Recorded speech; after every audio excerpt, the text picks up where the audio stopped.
Hello everybody!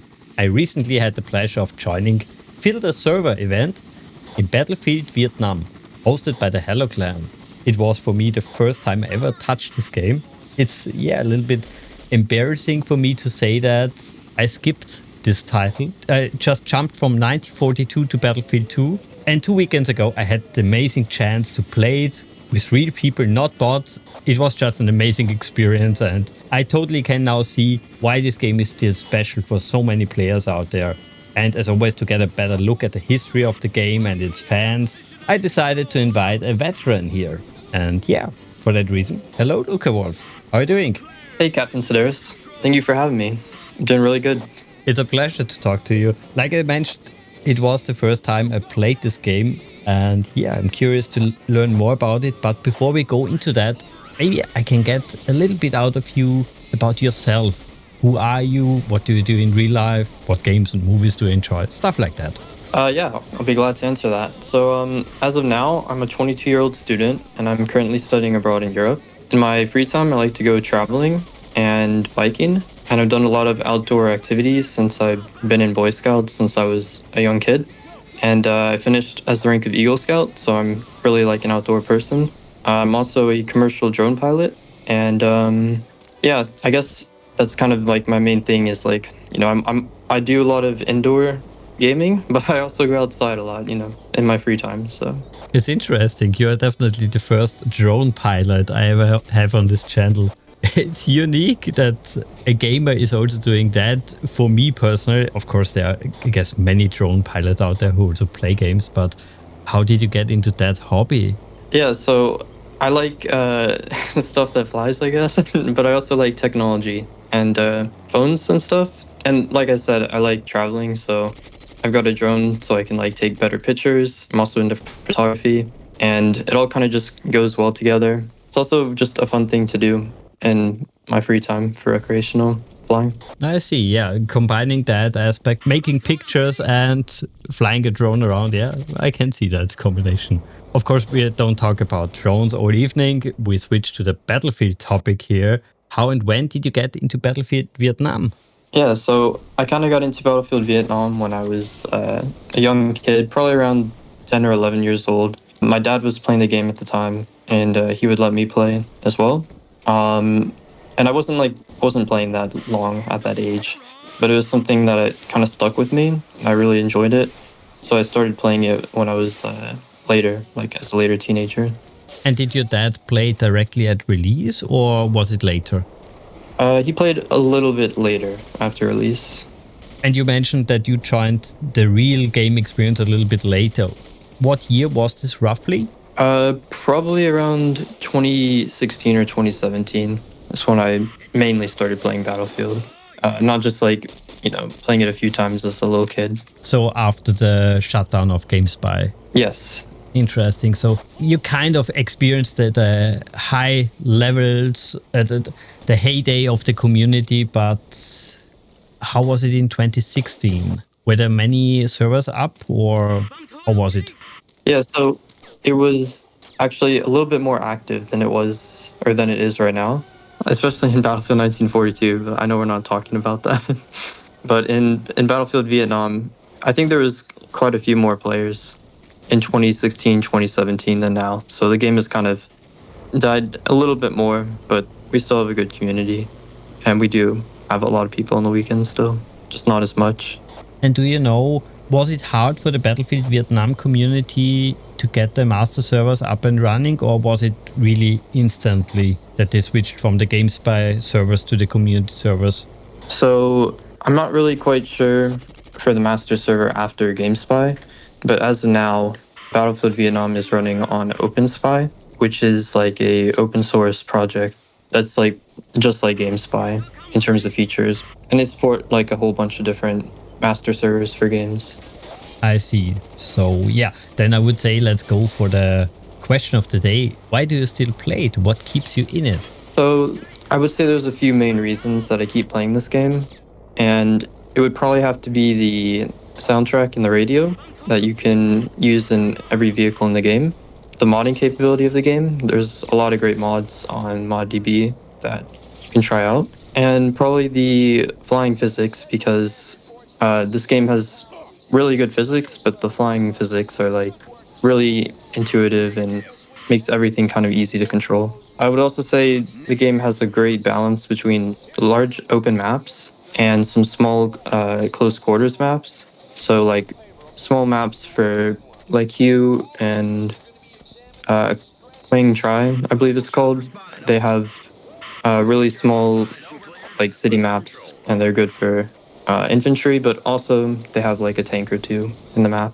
But there is like some maps with very limited vehicles, so infantry players can rejoice.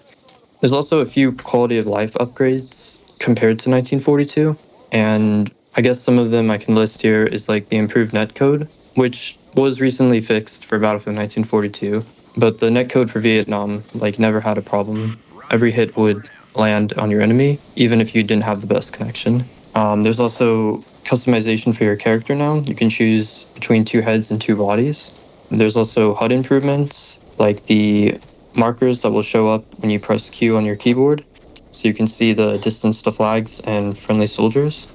Also, in this game, they added a remote detonation C4, so it'll stick to a vehicle and you can remote detonate it from anywhere, like on the map, and blow up a vehicle. And this was present in 1942 with the explosion packs, but they weren't sticky and they wouldn't stick to a vehicle. They would only sit on top of the vehicle and they could slide off. So you'd have to be creative and like, put it in the back of a Jeep seat or something and create you know, a Jeep car or whatever.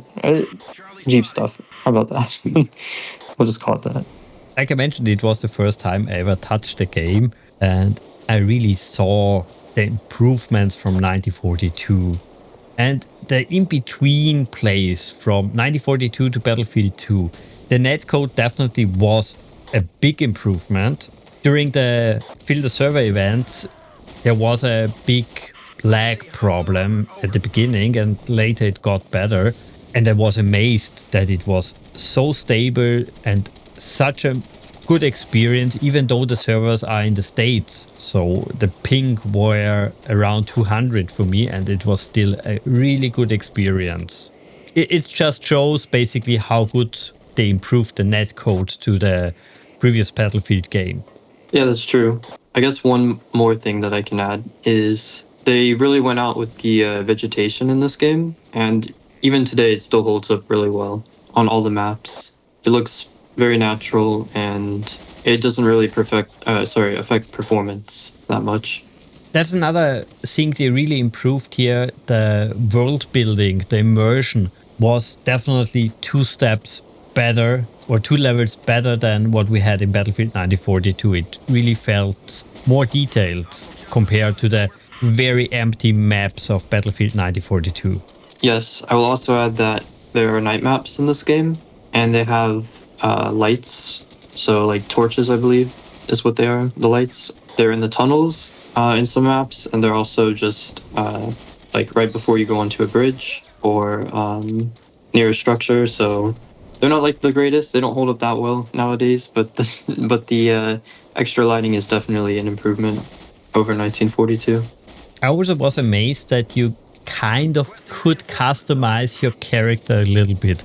This was really early for the Battlefield franchise. I wouldn't have expected it in Battlefield Vietnam even, that you can basically select a different head and influence a little bit your kit. It was unique compared to Battlefield 2 where they didn't do it. Yeah, that's right. It's something unique to Vietnam, which is pretty cool. And another very unique thing is here, you mentioned it already, the music. I heard about the ability that you can play music from the helicopter, but it's such a unique experience to have this period music in the game and you are confronted to the music all the time. It really is special.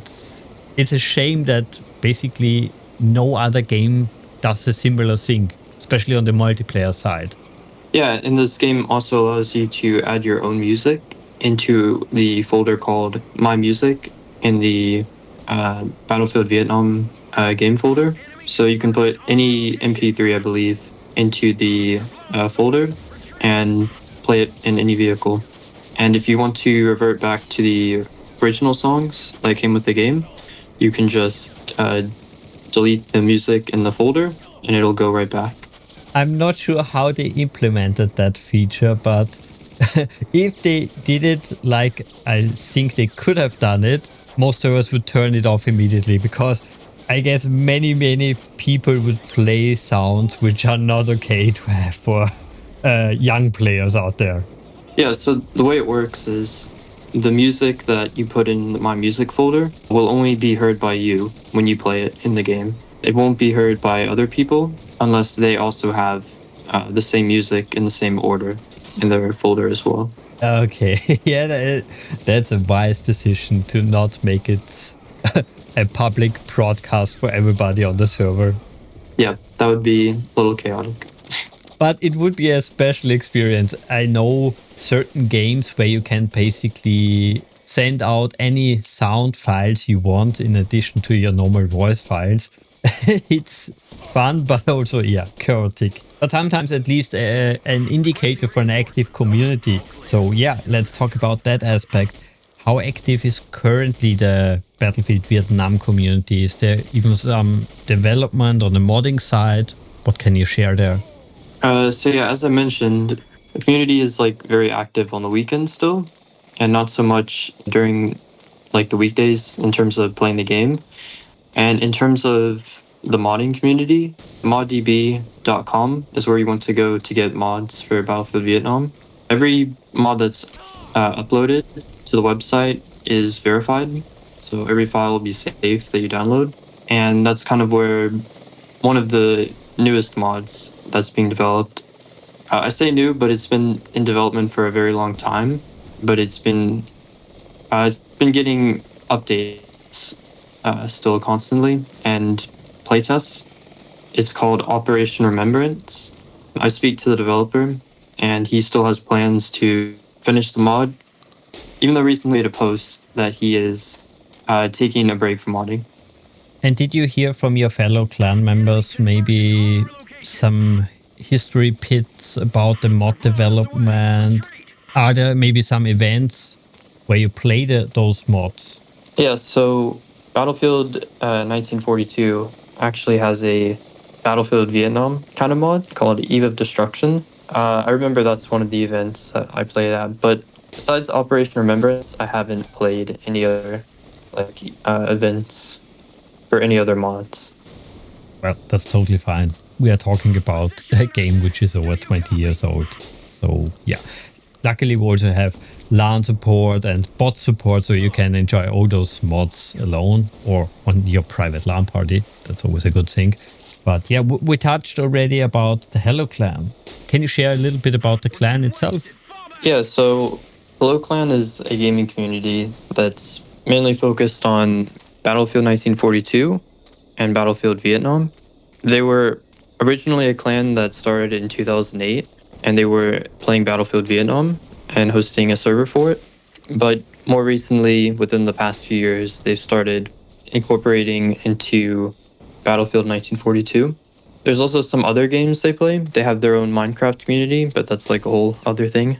It's just mostly Battlefield 1942 and some mods like Desert Combat and Battlefield Vietnam.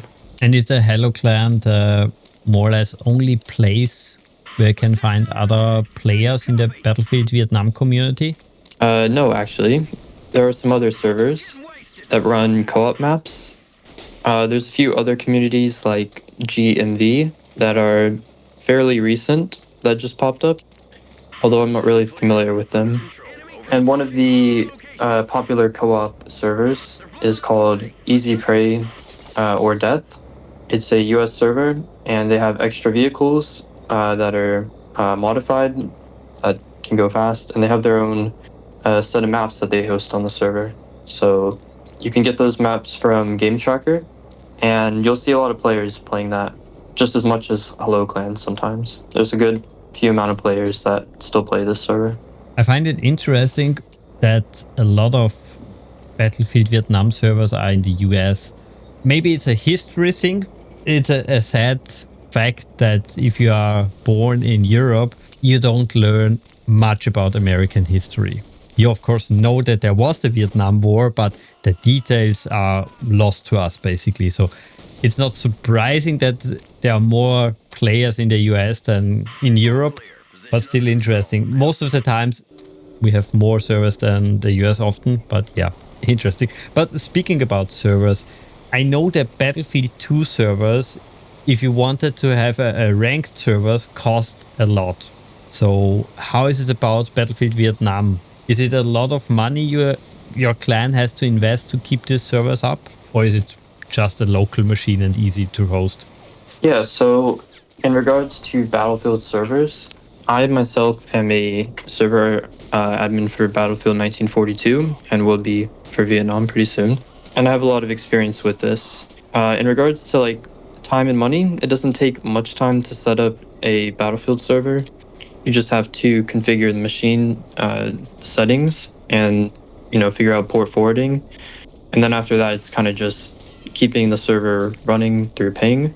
In terms of paying to keep the server up, you can rent out a cloud virtual private server for just a few dollars a month, and that will give you enough hardware to run a Battlefield 1942, like all the way up to Battlefield 2142 server. You only really need a single core and no more than 4 gigabytes of RAM. But even 1 gigabyte of RAM would be enough for vanilla gameplay with no mods and no bigger maps.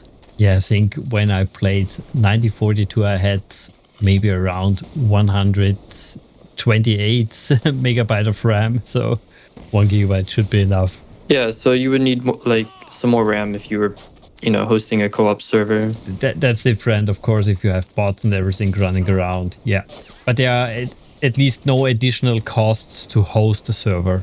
If you're just running a game server and not like a web server and some other stuff, or like a voice server, in regards to just the game server, you don't need more than a few dollars. If you want to host your own cloud VPS, it would give you good enough performance. Actually, it would be perfect. I think it's always good that not only that you can host your own servers, but that it's not burning a hole into your pockets, basically, that you're hosting those old games. It's unbelievable what some companies ask for a 60 or 80 player slot server on some games. It's way too much. Exactly. It's just better to pay for the hardware that you need and then just run a lightweight Linux server or a lightweight Windows server. Preferably Linux, though, if you want to save on resources. And with the hardware we have today and the IPC or instructions per clock, it doesn't really take much to run one of these servers nowadays. Back then, it was probably like a lot more money or something just because the hardware at the time was different. Is there also good documentation about hosting your own server? Because I know from the Battlefield 2 community, there is information out there, but it's not that easy to do it. Yeah, there's good information out there. It's just, it can be hard to find. I have it all documented. I guess the next step would be to put it on HelloClan, see what information they already have, and I will probably upload some information that I know about this game to HelloClan and how to run a server a lot better because there's a lot of patches and stuff. That's good that you are keeping not only the servers up, but also providing additional information. That's very important. I said it so many times on this channel, but yeah, we lost so much information over the last 20 years, and having one last place where everything is good for my soul, at least. That's right. Maybe you knew, but you can play this game with up to 255 bots. I know of this from Battlefield 2, but it's good that we have that also here. Yeah, but did you also know you can run this on a server? So a player can join the server and play against 255 bots. Although I haven't really tried it with Vietnam. I tried it with Battlefield 1942, and I only got about like 180 bots before there was some lag. So probably like the game engine or some netcode stuff can't really keep up with a single core or something like that. So but it is possible. It's definitely an interesting experience. I believe a standard map in this game, a standard large size map, is 4 by 4 kilometers wide, basically. And it hasn't been done yet with Battlefield Vietnam, but it has been done with Battlefield 1942. You can create a map that is 32 by 32 kilometers large, which is 8 times larger than a large Battlefield 1942 map. So seeing this come to Vietnam would be something definitely cool in the future. I find it always so frustrating to hear and experience it myself. Those old games have such huge maps. It's not a small box where every player is fighting and stumbling over each other. It's always annoying when you are just having a basically a clusterfuck of players. I like these huge maps where you need vehicles, team play. It's, yeah, this is the Battlefield experience for me. Of course, close quarter combat is also fun sometimes, but in general, yeah, give me more. Speaking about the huge variety of stuff in this game, what would you say is your favorite class, weapon, vehicle, you name it? Yeah, so I would say that my favorite class is the engineer class. The vehicles in this game, especially the choppers, can be very valuable for capturing flags quickly. They have good speed, good maneuverability, and having a wrench with you to repair your chopper is really important. The Hueys can also use their cable on some maps to pick up tanks and move them to different locations. That's also a reason why the choppers are really good in this game. So I would probably say my favorite vehicle is a chopper. It's the KA-25, which is a VC attack chopper. It has 2 miniguns on each side for the driver to use. It has a radar, and the gunner can use a heat-seeking missile. I forgot what it's called, but it's a heat-seeking missile, and it'll go after vehicles and other aircraft, which is really useful.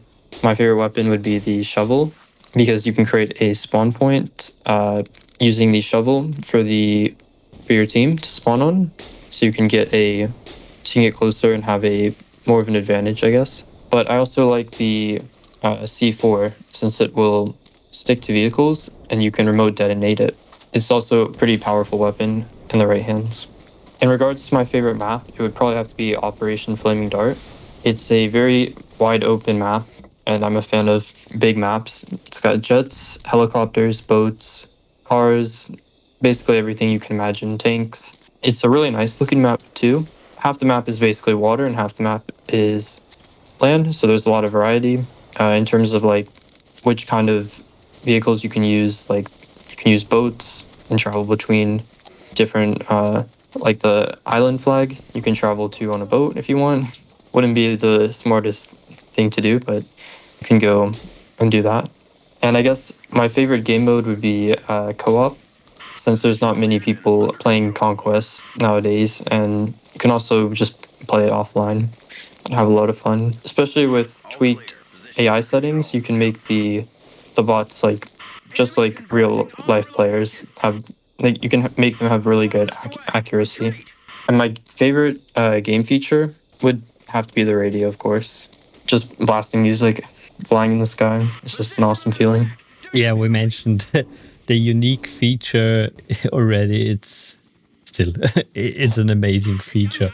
But also I experienced it for the first time in Battlefield here in a game which is over 20 years old, that you can lift vehicles via a chopper. Why did we have this feature in any other Battlefield? It's embarrassing a little bit for the developers of the Battlefield franchise. Yeah, and to add on to that, the vehicle that you pick up with the chopper, it'll feel like you're actually carrying that vehicle, like in terms of the weight, and it will have its own inertia if you swing the vehicle. So you will feel like you're actually carrying a tank. It won't be like it'll actually. What I'm trying to say is it'll be very realistic, and it won't be as arcade-like as you would think it is. It's, yeah, like I said, amazing that they included that.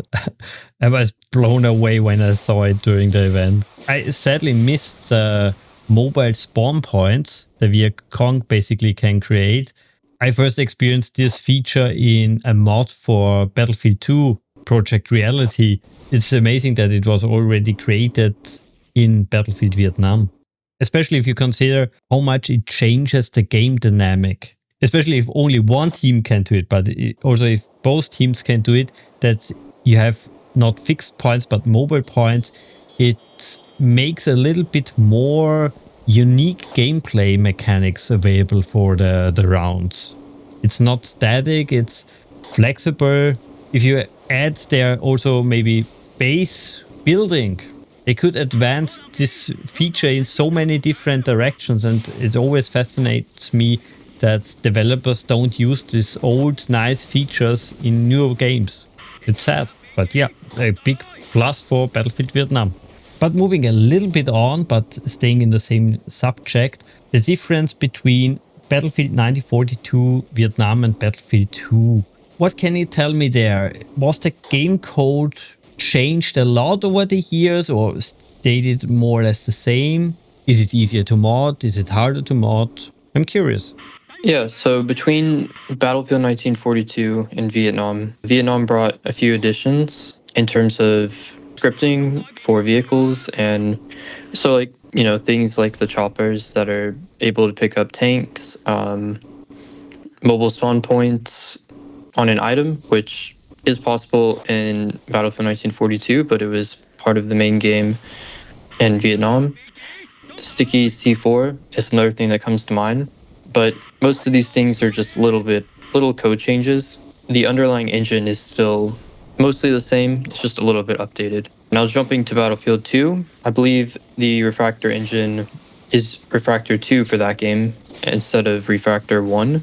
Actually, I think Refractor 2 is for for all of these games. But there are a little bit bigger differences between Battlefield Vietnam and Battlefield 2 in terms of like modding. There's a lot more things that Battlefield 2 has that you can mod. And I believe it runs on a different, I believe it uses Python for some things, so it's a little bit different on the code side. And how about editors? Does Battlefield Vietnam come with good editors, bad editors? Is it hard to include stuff?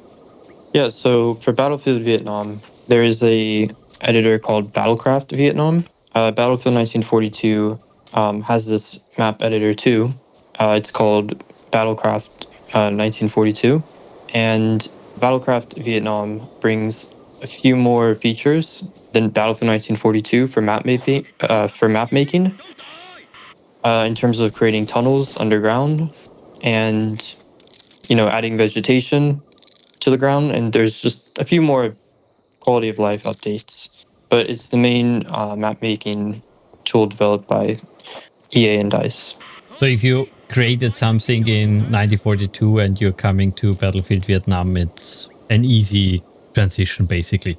Yeah, so if you created a map with Battlecraft for 1942, taking that knowledge that you have and moving to Battlecraft for Vietnam, you would basically have the same skill level. There would just be a few things to learn, and you can start creating maps for Battlefield Vietnam pretty easily. And Battlefield 1942 maps can be converted to Vietnam and vice versa. Oh, that's nice. Also on the documentation side, I guess there is still something out there so a new player can learn it. Yeah, so if you want to find out more info on Battlefield modding, you should go to bfmods.com. They have a lot of info on that website for server-side modding and map making, and they have a whole page for scripting as well, for learning how the code works in the game. That's at least a good start. I will, of course, link everything for you guys in the description if you're curious, and I guess a good place is also to join any of the community discords to get some help there. We touched already the subject of mods a few times, and you also mentioned a few which you play, but yeah, can you give us maybe a few recommendations in addition to that? So At the moment, I've only really played Operation Remembrance, so that is the only mod that I can really recommend at the moment. There's also some other client-side mods that you can do. Some of these would be like adding more bots to your local or internet game, all the way up to 255. You can also increase the font for name tags in the game by editing just a single file.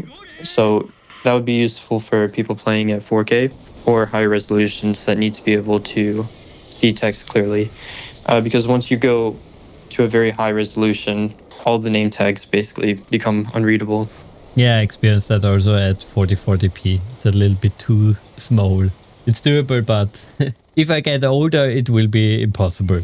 Yeah, very important to keep your eyes not like stressed out. Yeah. There is actually one mod that I remember playing. I remembered it, but it's not on ModDB. So the mod is called Dice City. It's a very old mod, but it's cops versus robbers, basically, or criminals. Cops versus criminals. So there's like police cars, police helicopter. It's a very old and unfinished mod. It's not actually on ModDB, so I'll have to go back and look and see where I downloaded it from. But for an unfinished mod, it's pretty cool. It's a cool concept. I find it always interesting when modders are taking parts from other games and want to include that into different games. This sounds like Counter-Strike basically in Battlefield, but yeah, would be interesting. Yeah, that's true. But I would say we move on to the next question about recommendations. What would you say a new player should do when he first starts this game? So for anyone starting this game, I would recommend just ignoring the servers and just going straight into a co-op match and seeing how the game works and getting a feel for the weapons against bots. Mainly because most of the players you'll encounter nowadays are pretty skillful with the weapons, because it's an older game and there are a lot of veterans that still play. So yeah, I would recommend just looking at all the maps and trying out the gadgets and co-op. But the interesting thing here is, even though I played this game for the first time, I still had a good experience playing against all those veterans. It wasn't frustrating all the time. If you compare this to modern Battlefield titles where they have unlocked every item on the achievement page, it will be unfair. Really, really unfair. And here you still stand a chance if you are an expert shooter player, basically. Yep, that's very true. A lot of the mechanics of this game aren't super complicated or difficult to learn. And playing with some players in the game can also be useful in learning how their playstyle works and whatnot. Diesel Shot just commented in the chat. This game was fundamental to my childhood. I loved Battlefield Vietnam and we used to play it at LAN parties as a family. Totally can agree on that. I also played the old Battlefield games on many, many LAN parties. It was just a special era, especially with the bot support. I missed it in some games today. But sadly, not everything is amazing, of course, in any game. There's always a dark side. So I would like to know from you, is there something which really annoys you in this game? To be honest, there's not too many things that annoy me. I guess one of the main things would be the extended radio feature, which are the extended radio commands at the top of the screen. Battlefield 1942 had a pretty simple system. This kind of expands on that and adds more options, but it's a little bit complicated and they've added like a ton of extra stuff. I'm also used to Battlefield 2, which has like a command rose or a compass, and it's a little bit more like user friendly, I feel like. But really, I don't have many things about the game I don't really have that annoy me, except probably the game itself in terms of like trying to patch it up and getting it to run on like a modern system, because everyone has like different hardware nowadays, and there's a lot of people that have problems getting the game running. So just from my personal experience and talking to people. So the one thing that annoys me about the game is actually trying to get the game to run. I hope I don't forget that fact, but I want also to comment on the comma rows as in Battlefield 2. Yeah, they are better, but it's so annoying to hear all the time enemy, enemy, enemy, enemy, enemy. The spotting system, the voiceover system at least in Battlefield 2 is so annoying, and I was happy we didn't have this here. Yeah, it is a little bit. It's different. It's easier to spot in Battlefield 2 because it'll put like the enemy on the map or like where they would be on the map. And in Vietnam, it's just a radio like message to everybody. It's true, it doesn't show you directly on the map, on the mini map, but at least you're not annoyed and not distracted by all those voice commands in Battlefield 2, because it's way too much. It's not only, like I said, annoying, but also distracting. Yeah, everyone is trying to spot the enemy, so they're spamming the radio command. Especially when you have a very active commander who is doing the spotting. It's like a machine gun. It's crazy. Yeah. You mentioned also the install problem. I think this is also a problem of the time. So many people today are used to Steam and GOG, basically perfect launchers which install everything for you. I can understand that. I like the convenience of that, definitely. But I'm still think players could learn a few things like copy and paste files to a folder, start an exe in the sense of installing patches.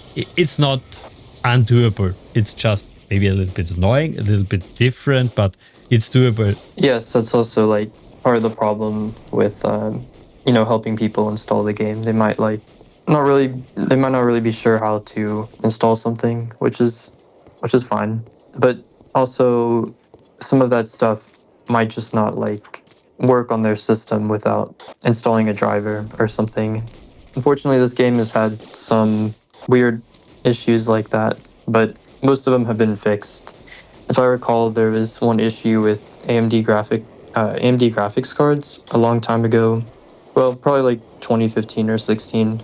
The windows of vehicles would be red, and you wouldn't be able to like see through them. It was just a driver issue, but eventually it was patched. I think AMD just fixed it like a few years after that problem or something, because it just went away. So there's been things like that. Totally, don't get me wrong there. It's totally okay that especially younger players don't know so much about installing stuff. It's totally fine if you don't know it, but so many people can't get out of the bubble of Steam or GOG that they miss out a lot of good stuff. And the community is, in those older games at least, able to fix a lot by themselves and keep those old games running. Modern titles don't have that option. Yeah. So I'm always a big fan of having patches, having direct IP support, mod support, LAN mode. All these items on the feature list keeps those games alive. If you just have a Steam client where you can maybe with a little bit of luck select a patch version, there you don't have that option. When Steam says, or the company behind the game says, we don't want this game anymore, it's gone forever. Yeah, that's true.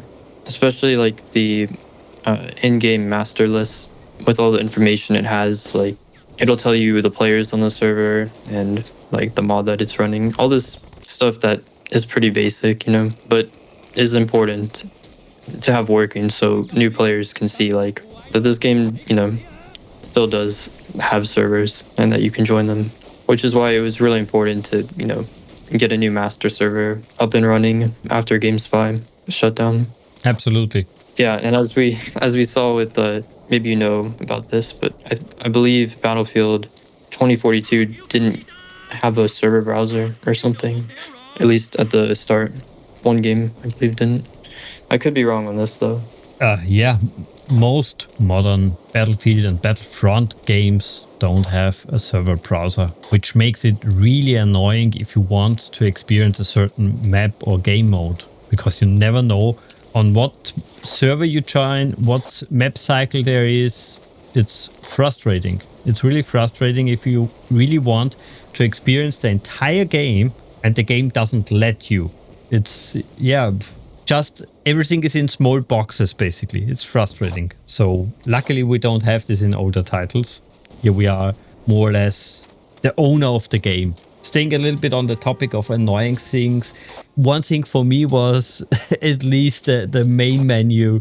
It's not the best. It's interesting, but if you're a fresh player coming into this, it's a little bit strange. Where is the option? Where is the key to save everything? It was strange. Yeah, I would say it was more of a downgrade from 1942. It still had the same features, but the UI and like layout was different, which is cool, but it wasn't very useful. So they kind of went back to a similar layout for Battlefield 2, like with all the tabs on top. Yeah, it wasn't very intuitive.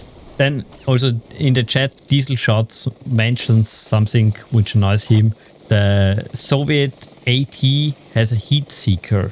I guess you know what he's exactly meaning by that. Yeah, that's what I was trying to talk about earlier, like the missile that kind of just locks onto the vehicles. I forgot. I don't know actually what it's called. I should, but you can just call it that for now. It probably is called something heat seeker though. Heat seeker. But yeah, I would say we move on to something more positive. Future of the game. What wishes basically do we have? Okay, so I have a few things in mind when it comes to the future of this game. First thing that I want to do is create an HD remaster mod. This game actually looks pretty nice, but once you go up to like the vehicles and the textures, they're definitely stuck in 2004. Even on the highest settings, they don't look that great. They're fine at a distance, but you can always add more detail to the game in that regard. You can also add reshade as well, so that will be something else that I will try and create later. Also, I believe there should be an updated map editor for Vietnam. I have no idea like how to create something like that, but if someone could create that, that'd be really cool. Especially because there's an object limit in the current map editor, I believe. I'm sure there's a patch out there, but I haven't used it. It hasn't really been a problem for me. But also the ability to create larger maps for the game, like a 32 by 32 kilometer map, would be really cool. It would be cool for like realistic maps, I guess. More strategic, I guess, because you have to travel a longer distance to get to a flag or something. So, or teamwork. That could be something that someone could maybe create some kind of program like that that will allow us to, keep the functions of the current map editor, but give us the opportunity to create even larger maps. Because it is possible. It has been done with 1942, so they share like the same engine. So there's no reason that it shouldn't work with Vietnam. Well, I always love those huge tank maps where you just have many, many tanks fighting each other. It looks so amazing when you have the right group on your side, at least. Yeah, and for Battlefield 1942, like for example, they have the Desert Combat mod with like jets and stuff, which is present in Battlefield Vietnam. So having a little bit larger maps for Battlefield Vietnam wouldn't be a problem because some of the vehicles or the jets in the game are pretty fast. Of course, you can server side mod them to go faster, or so we can have like maybe slightly larger maps, and that would be pretty cool. I think, in my opinion. Yeah, sounds all great. Can't wait to dive into the modding scene of this game. Like I mentioned in the beginning, it's one of the games I never touched before just a few weeks ago, and I have to do some catching up there. Yeah. Also, I look forward to Operation Remembrance. I hope that mod gets finished, and then we can do some more events with it because it's a really good mod. There's a lot of like new weapons and sounds and some little tweaks, but it drastically changes the game. It's always nice if you have total conversions, basically. It's a new flavor. Always good.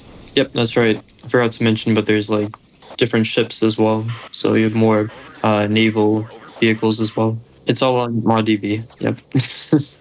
That's really a huge mistake, I would even say, by the main developers of the Battlefield franchise, that basically after 1942 we lost ships, submarines. It's such a unique thing in those early titles that you have kind of marine warfare. I miss that. I really do. Yeah, I miss that as well. There weren't many open like water maps in Vietnam besides like Operation Flaming Dart. That's probably the biggest map with the most amount of water, if I can recall correctly. Whereas in 1942, you had like a lot more maps with water, like Midway, Wake Island, and like Guadalcanal. Which totally is fitting the theme of the game. In Vietnam, you didn't have huge battles between cruisers, destroyers, aircraft carriers. You didn't have that. So it's fitting here, at least. But not in the other Battlefield games. There I want it, definitely. Yeah, so it can be seen as like a downside, but like you said, it's not really fitting for the game to have a lot of open water maps. But personally, I also like the open water maps.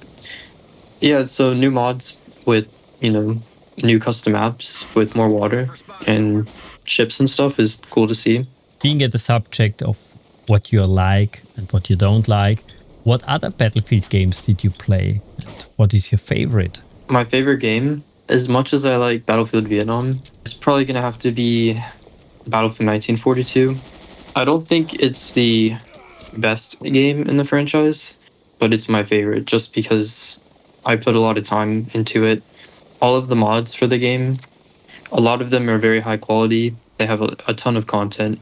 Like they have Galactic Conquest, which is a Star Wars mod, and Forgotten Hope Secret Weapons, which add a ton of extra maps and vehicles and weapons.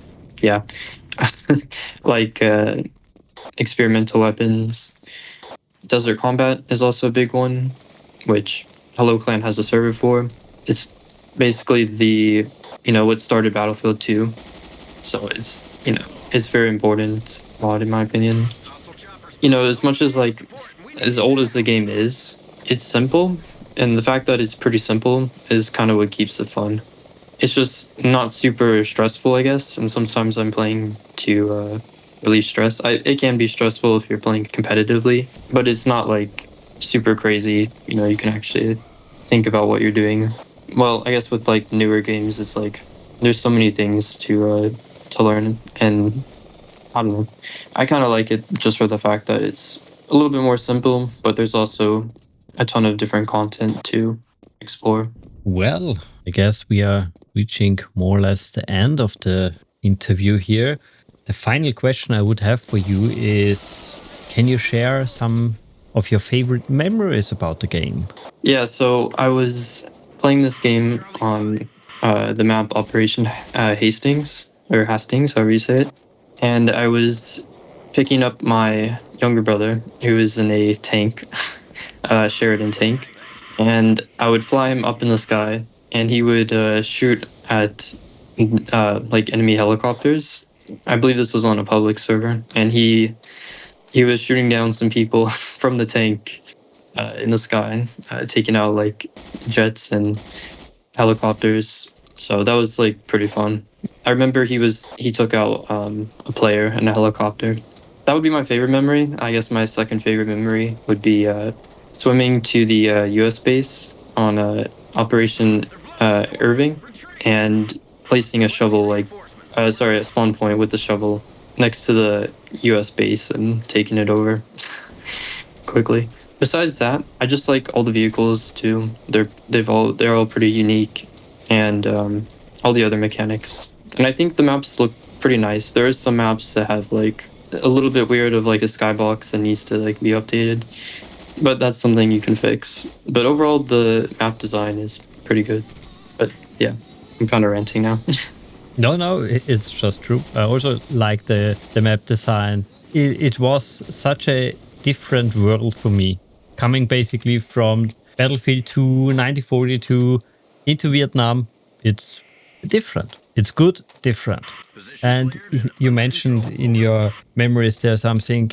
It's so funny for me that even though the game isn't really rewarding you for team play. You don't get any extra points or medals or crap like you get in modern games.